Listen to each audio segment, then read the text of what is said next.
This is part 2.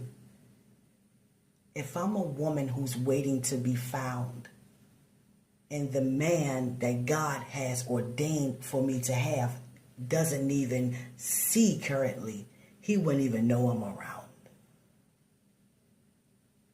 God would not show him me before he showed him himself.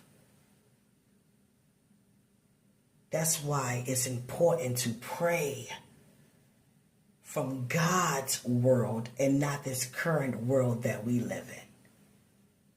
We keep trying to pray from earth to heaven. No, we need to pray from heaven to earth.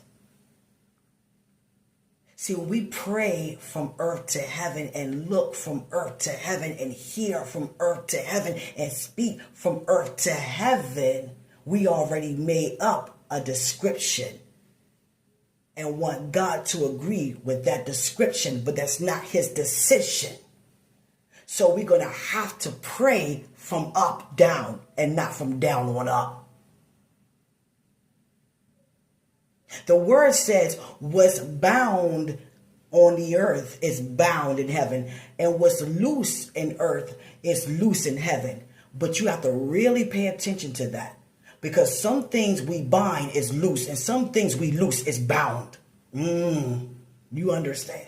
So God is not speaking from an earthly point of view on high. No, we need to know what takes place on high regarding you and I to speak that here in the earth. So this part 2 lesson is to really intercede without even having a natural description. I don't have to see your face. I don't have to know how much. I don't have to know what day.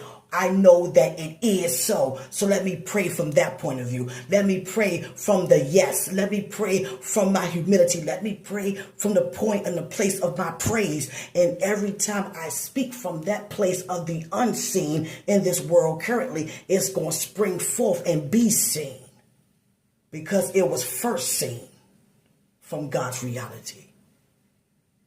That's the importance of knowing where we're from and not spend so much time on trying to go back to where we are from.